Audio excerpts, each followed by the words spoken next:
बेटा आज हम स्टार्ट करेंगे फाइनल अकाउंट के बारे में। तो स्टार्ट करते हैं। आपको मैं स्क्रीन करता हूँ शेयर।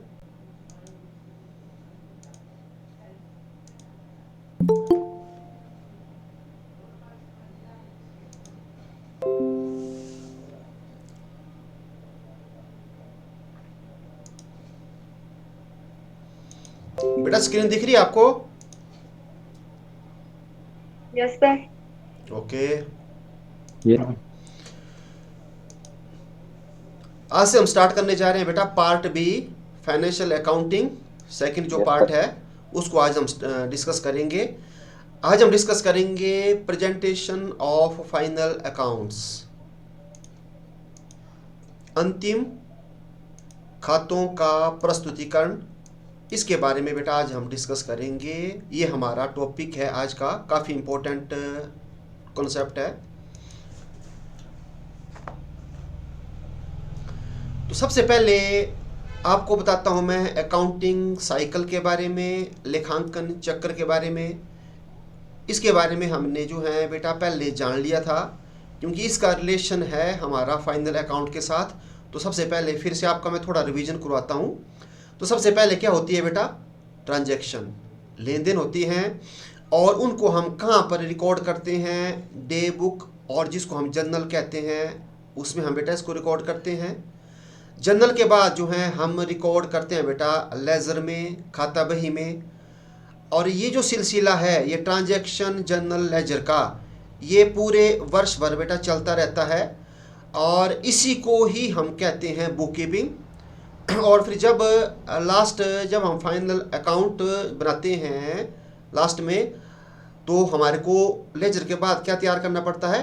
Trial balance. और ट्रायल बैलेंस के बाद जो है हम बनाते हैं trading account and profit and loss account. और इसके बाद हम जो है इसके साथ साथ बनाते हैं हम बेटा बैलेंस शीट।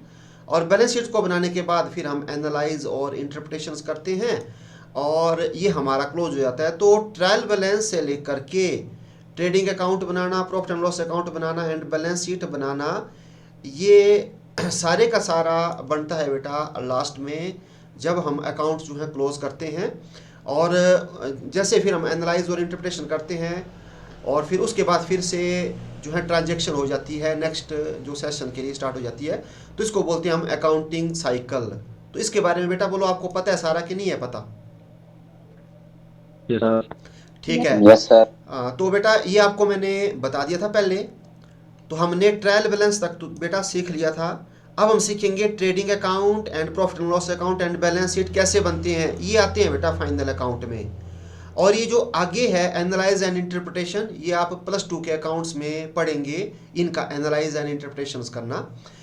तो जो बिजनेस बेटा छोटा होता है, स्मॉल स्केल में होता है, तो वो जर्नल के बाद लेजर के बाद trial balance and trading profit and loss account, balance sheet and analyse and interpretations करते हैं। और जब बेटा जो बिजनेस का साइज जो बड़ा होता है, तो वो क्या करते हैं, इसको भी मैं समझा देता हूँ, आपको समझाया था। वो बनाते हैं बेटा cash book, sales book, purchase book, sales return book, purchase return book, bills receivables book, bills payable book and journal proper. तो इनको हम बोलते हैं बेटा सब्सिडरी बुक्स। ठीक है। तो पहले मैं इसके बारे में भी आपको बता देता हूँ। तो जब व्यावसायिक व्यवहारों को एक रोजनामचा में लिखने की अपेक्षा अलग अलग प्रकृति के व्यवहारों के लिए अलग अलग लेखा बहियाँ बनाई जाएं, तो इन बहियों को ही सहायक बहियाँ सब्सिडरी बुक्स कहा जाता है। तो बेटा जब जो आपका लेन देन होते हैं थोड़े जैसे होते हैं, स्मॉल टाइप्स का आपका बिजनेस होता है, तो उसमें हम जर्नल और जर्नल के बाद लेजर बनाते हैं, ट्रायल बैलेंस बनाते हैं। लेकिन जब हमारी ट्रांजैक्शन ही काफ़ी बड़ी हो, हमारे जो लेन देन हैं वो बेटा काफ़ी बड़े हों, लार्ज स्केल में हमारा जो है बिजनेस हो, तो उस दशा में हम जो है फिर ये जर्नल और लेजर नहीं बनाते हैं। तो जैसे ही हमारे पास कोई ट्रांजैक्शन हो जाती है, और उन ट्रांजैक्शनों से हम क्या करते हैं, अलग अलग लेखा बहियाँ बनाते हैं। तो देखो बेटा सबसे पहले क्या बना दी हमने? कैश बुक एक, फिर sales book, purchase book, sales return book, purchase return book, bills receivables book, bills payable book and journal proper. तो ये बन गई 1 2 3 4 5 6 7 8। तो अलग अलग बहियाँ बनाई। तो जिनका रिलेशन बेटा कैश से है वो उनको हम सीधा कैश बुक में ले जाएंगे, जिनका रिलेशन सेल्स में है उनको हम सेल्स बुक में ले जाएंगे, जो हमने परचेज किया वो परचेज बुक में, जो सेल्स रिटर्न हो रही है उसको सेल्स रिटर्न बुक में, और जो परचेज रिटर्न हो रही है उसको परचेज रिटर्न बुक में लिखेंगे, और जो बिल्स आ रहे हैं रिसीवेबल्स उनको बिल्स रिसीवेबल्स में, और जो बिल्स पेएबल है उनको हम इसमें करेंगे, और जो यहाँ नहीं आ रहे हैं उनको हम जनरल प्रॉपर में क्या करते हैं, एंट्री करते हैं बेटा। तो इनको बोलते हैं हम सब्सिडरी बुक्स। ठीक है, तो ये अकाउंटिंग साइकिल बेटा आपको मैंने बता दी। तो अब एक काफ़ी इंपॉर्टेंट बात है, क्या बात है कि जो हमारा ट्रायल बैलेंस है, देखो इसको मैं सर्कल कर रहा हूँ ट्रायल बैलेंस को। तो ट्रायल बैलेंस आपका किसके बाद बनता है, एक तो बनता है लेजर के बाद, या फिर किसके बाद, जो सब्सिडरी बुक्स है उनके बाद मतलब आपका ट्रायल बैलेंस बनता है। तो ये भी काफ़ी इंपॉर्टेंट बात है, यहाँ से भी आपको एमसीक्यू आ सकता है। तो देखना, खाता बही तथा सहायक बहियों सब्सिडरी बुक्स के बाद तलपट बनाया जाता है। तो सब्सिडरी बुक्स बेटा कौन बनाते हैं, जो बिजनेसमैन काफ़ी बड़े बड़े होते हैं वो बनाते हैं सब्सिडरी बुक्स। वो सीधा ही सेल्स को सेल्स में, परचेज को परचेज बुक में, कैश को कैश बुक में डाल देते हैं, और उससे उनकी जो ट्रांजैक्शन है वो क्या हो जाती है, इजी हो जाती है। वो नहीं मतलब जैसे जो है जनरल और लेजर को बनाते हैं, ठीक है ना, और जो स्मॉल स्केल है वो जनरल लेजर वगैरह बनाते हैं, उसके बाद ट्रायल बैलेंस बनाते हैं। तो ट्रायल बैलेंस किसके बाद बनता है, ये बनता है सब्सिडरी बुक्स के बाद, या किसके बाद, लेजर के बाद बनता है। ठीक है, तो ट्रायल बैलेंस के बाद अब फिर हम बनाते हैं फाइनल अकाउंट। तो फाइनल अकाउंट में क्या क्या बनता है, trading account, profit and loss account and balance sheet. तो बोलो किसी को बेटा यहां तक कोई डाउट? No sir. ठीक है बेटा, तो हम आगे चलते हैं। अब इसका आप स्क्रीनशॉट भी ले सकते हैं बेटा साथ साथ। अब आगे अब हम जानते हैं बेटा मीनिंग ऑफ फाइनल अकाउंट्स, अंतिम खातों का अर्थ। तो आपको मैंने बता दिया, ये ट्रायल बैलेंस के बाद बनेंगे फाइनल अकाउंट। फाइनल अकाउंट में क्या आएगा, trading account and profit and loss account and balance sheet बनेगी। इसके बाद हम एनालाइज एंड इंटरप्रिटेशन करेंगे, ये आपको +2 अकाउंट्स में होगा बेटा। तो अब हम जानते हैं फाइनल अकाउंट के बारे में, अंतिम खातों का अर्थ। तो final accounts gives an idea about the profitability and financial position of a business to its management, owners and other interested parties। Hindi में समझ लेते हैं, अंतिम खाते प्रबंधकों, ठीक है, प्रबंधकों को बोलते हैं टू इट्स मैनेजमेंट, मालिकों मतलब ओनर्स, और व्यवसाय के साथ जुड़े अन्य पक्षकारों वो होते हैं, अन्य पक्षकार होते हैं अदर इंटरेस्टेड पार्टीज को किसी व्यवसाय की लाभप्रदता, प्रॉफिटेबिलिटी और वित्तीय स्थिति, फाइनेंशियल पोजीशन के बारे में जानकारी देते हैं। तो अब देखो बेटा बिल्कुल सिंपल क्या बताया आपको, जो फाइनल अकाउंट है, फाइनल अकाउंट को हम हिंदी में बोलते हैं अंतिम खाते। तो अंतिम खाते किस किस को जानकारी देते हैं, एक बेटा सबसे पहले क्या बता दिया, प्रबंधकों को, ठीक है, प्रबंधक जो मैनेजमेंट कर रहे हैं बिजनेस का उनको, इसके साथ साथ ओनर जो मालिक होते हैं जिन्होंने बेटा पैसा लगाया होता है एक, उनको, और आ गया साथ में अन्य पक्षकार मतलब अदर पार्टीज मतलब जो जो इंटरेस्टेड हैं किसके साथ, बिजनेस के साथ, उनको ये एक तो बताते हैं व्यवसाय की लाभप्रदता मतलब प्रॉफिट के बारे में, प्रॉफिटेबिलिटी के बारे में, और वित्तीय स्थिति, फाइनेंशियल पोजीशन के बारे में बताते हैं ये। तो प्रॉफिटेबिलिटी के बारे में जैसे जो है बताते हैं बेटा trading account and profit and loss account, and financial position हमारे को पता चलती है बैलेंस शीट से। ठीक है, तो ये आपको बता दिया बेटा मैंने अंतिम खातों का अर्थ। तो अंतिम खाते क्या करते हैं, ये प्रबंधकों, मालिकों और अन्य पक्षकारों को क्या करते हैं, व्यवसाय की लाभप्रदता और वित्तीय स्थिति के बारे में जानकारी देते हैं। अब आपको बेटा मैं ये बता देता हूँ कि ऐसे कौन कौन सी पार्टीज हैं जो बिजनेस के साथ जो है जुड़ी हुई होती हैं, ये भी बड़ा इंपॉर्टेंट है। तो अन्य पक्षकारों में क्या क्या आता है, एक आते हैं बेटा कर्मचारी जो एम्प्लॉयज़ जो वहाँ पर उस बिजनेस में काम कर रहे होते हैं, वो भी इंटरेस्टेड होते हैं जानने के लिए कि कितने प्रॉफिट हुए और फाइनेंशियल पोजीशन कैसी है। इसके साथ साथ विनियोगकर्ता होता है बेटा इन्वेस्टर्स, जिन्होंने पैसा लगाया होता है बिजनेस में।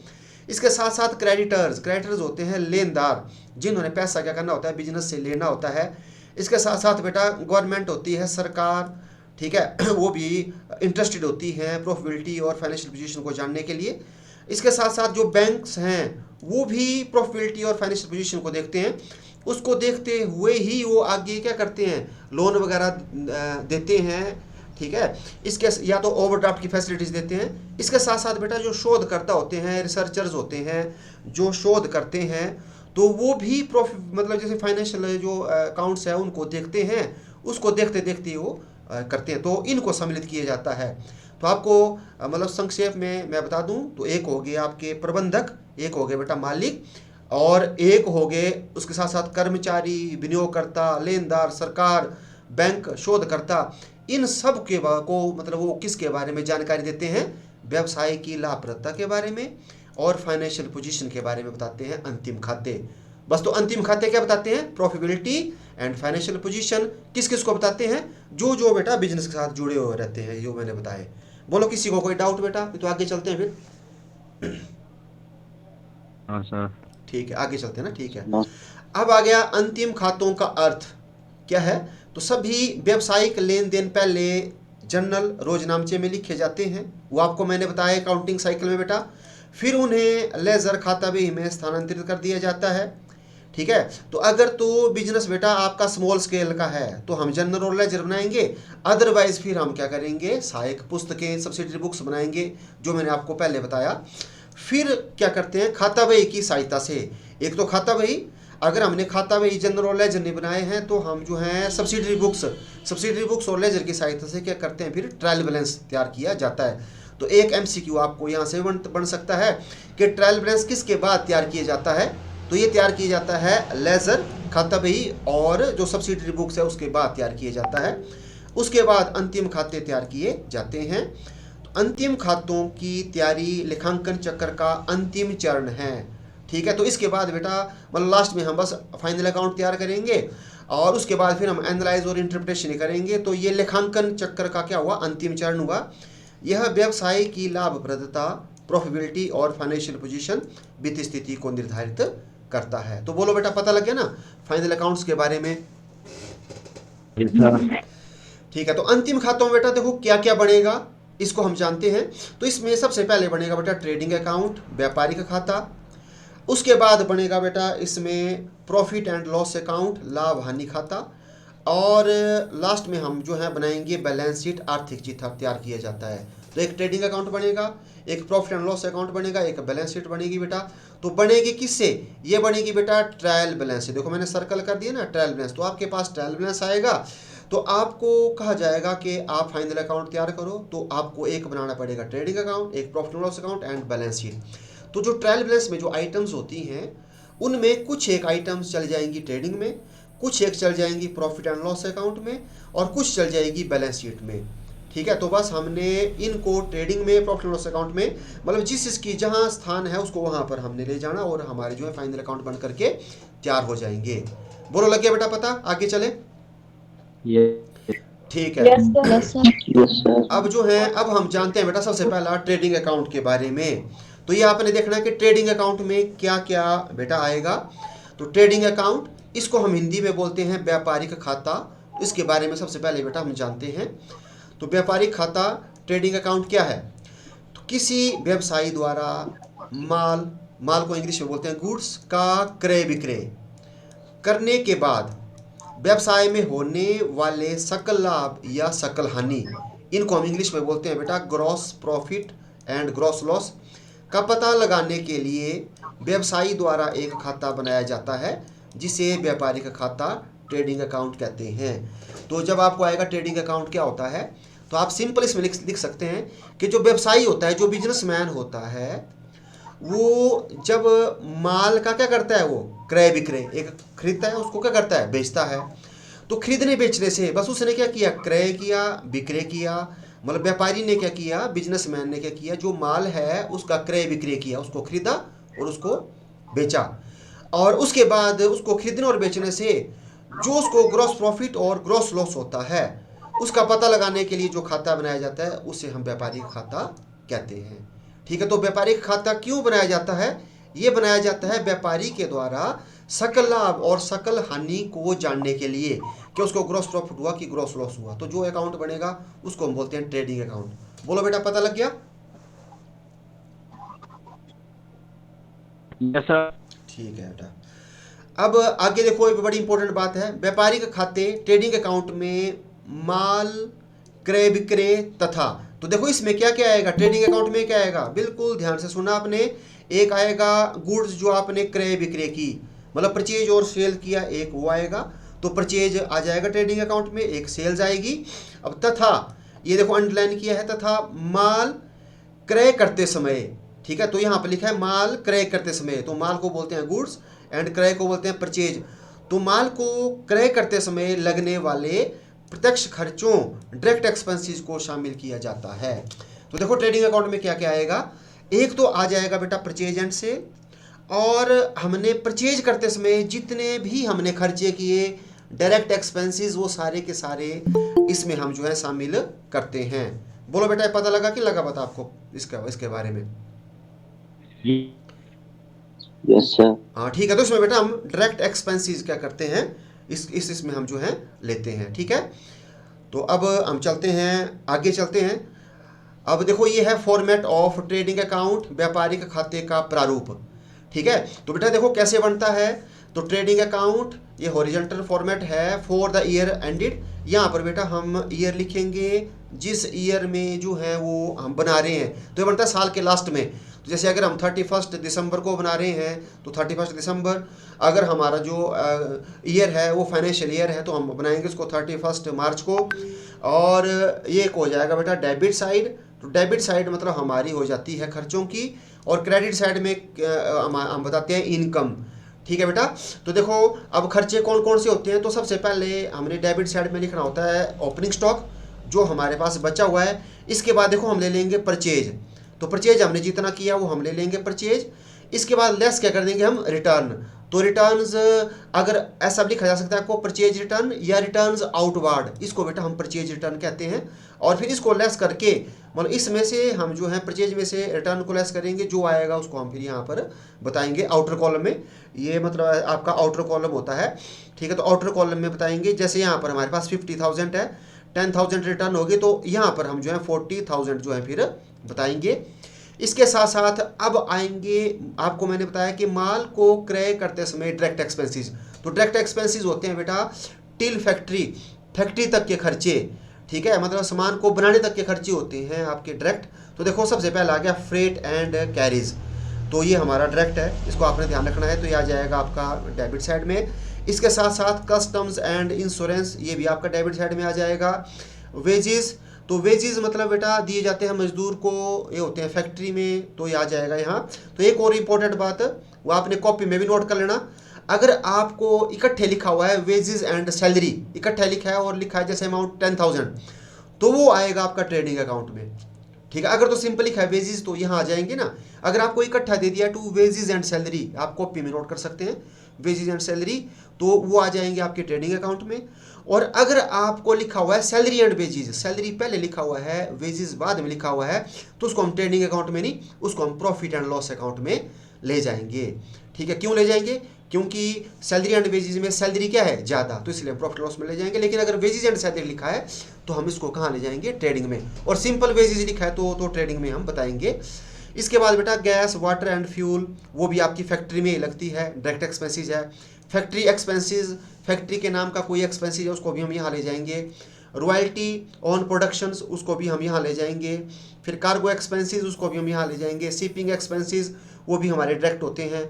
अब इसके साथ साथ एक आ गया इंपोर्ट ड्यूटी, तो वो भी हमारा डायरेक्ट खर्चा होता है, ठीक है। इंपोर्ट मतलब हम सामान को अपने देश में ला रहे हैं, आयात कर रहे हैं, तो आ जाएगा वो इंपोर्ट ड्यूटी यहाँ पर।